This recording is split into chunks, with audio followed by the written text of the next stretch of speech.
All right, Carl, thanks for being here with me today. Thanks for the invite. Yeah, you've been doing some media of your own, which we were just talking about. So the live stream's called Crypto Trenches. Yeah. Tell us a bit about the inspiration for that and how it's been going. Yeah, there's a couple of pieces of it. One is I consume a lot of content, and I feel like over time, my content consumption strategy shifted from writing to almost now like pure video. Even like my Google search results now are more and more videos. And I used to write a lot more, but I was like, well, if I'm consuming a lot more video, maybe other people are also consuming more video. So how do I create content on video? And I go on a number of other podcasts, but you don't really set your own cadence. You can't set the agenda in the same way as having your own platform.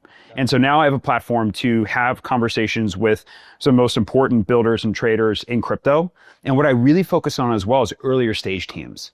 It's hard if you're an early stage founder to get airtime on some of the bigger podcasts, but we really focus on people that are emerging, especially in the Solana ecosystem.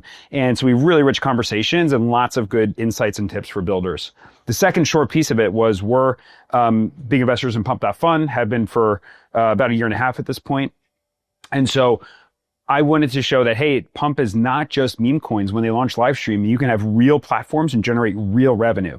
And like we definitely demonstrated that with Crypto Trenches. We've done 24 episodes and excited to have some big announcements coming up. Yeah, no, that's awesome. And I know you and Six Man Ventures have thought very deeply about DePIN for a long time. Published an evaluation framework about a year ago. So maybe take us back to like the top one or two highlights or takeaways from that piece and maybe how they've played out in the last year in terms of DePIN and yeah, that's great. So I basically focus on 4 different things. One of the ones, and this is true across all of business, is like generally you never want to compete on cost. Competing on cost may race to the bottom. And instead of having centralized providers, if you can decentralize that and have better coverage and do things not possible with centralized systems, to me, that actually is where you can generate real revenue and pricing power over time, doing things that are not possible traditionally. So whether it's in the form of telecommunications or in the case of like drone networks that we're starting to see emerge, to me, those are things that are almost impossible to do at scale centralized. And so, don't compete on cost, compete on performance by using the advantages of decentralization. And I think a second quick one is that, like, look, it's hard to build a moat in crypto.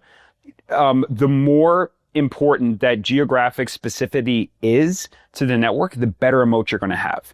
And what I mean is the exact opposite of this is the computational like DePINs that focus on GPUs. Like whether that GPU is here or 10 miles down the road or 50 miles down the road really has very little effect on the overall performance. And so because of that, you don't really have a deep moat and anybody can stand up a system somewhere else. But when you look at projects like Helium and the Hive Mappers and others where like you really need to have coverage every mile, like you need a sensor or a system, if not even more granular, when you get that built out, it is incredibly challenging to replicate. So to me, the more important geography is and like granular geography in deployment, you get such a huge moat that makes it almost impossible to overcome. Those are 2 of the things. Check out the piece on sixman.ventures, and I have the whole piece there. Yeah, no, it was great. I mean, speaking of Helium, we're at their beach house today. Yeah, it's great. Doing some podcasting. You tweeted recently that DePIN is maybe the most lost you've ever seen it, but that Helium is leading the way in terms of transparency and token value accrual. So maybe talk a bit about that. What's your view on Helium? Yeah, I mean, look, one of the hard things that DePIN has struggled with is like over the years, we have these tokens and now revenue has become a major point in tokens. Before it was, tokens to the moon, whatever. Now it's like, well, how is this token accruing value? Is it getting any revenue? And unfortunately, in many of the DePIN projects, less than 50% of the value goes to the token. A lot of it goes to the labs and entities and other things. And I'm like, how are you building a decentralized network if not even a majority of the revenue is going to a foundation or some entity that can help drive it forward has shared governance? And so I'm happy to see Helium, I think, double or triple over time the amount of revenue it's now putting directly to the token. And there's dashboards emerging that actually track this in real time. And so to me, it's hard. Even if when I look at DePINs we want to buy on the liquid market, I'm like, okay, where's the dashboard? And like, I got to go search a dashboard. It's hard to find. I don't know if I can trust the data. So that discovery process is hard. So teams like Helium that make it as simple as possible for an investor to say, okay, here's the amount of revenues, here's the amount of buybacks, here's maybe some light forecasts.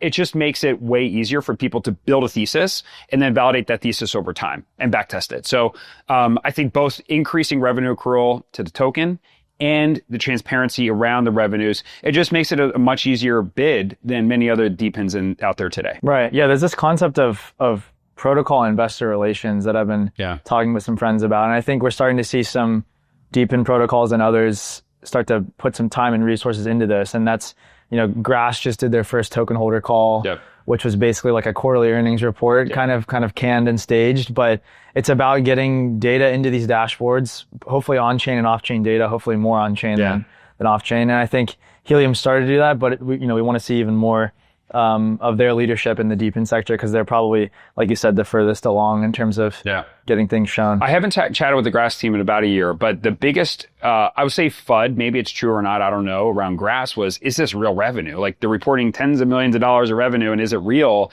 And it's not on chain. And so even if it's off-chain revenue, at least verifiable methods to bring that data on chain to say, hey, there is real revenue going to the project.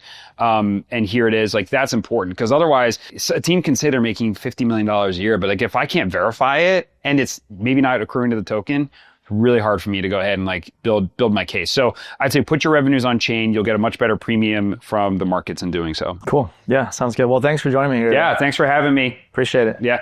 Awesome.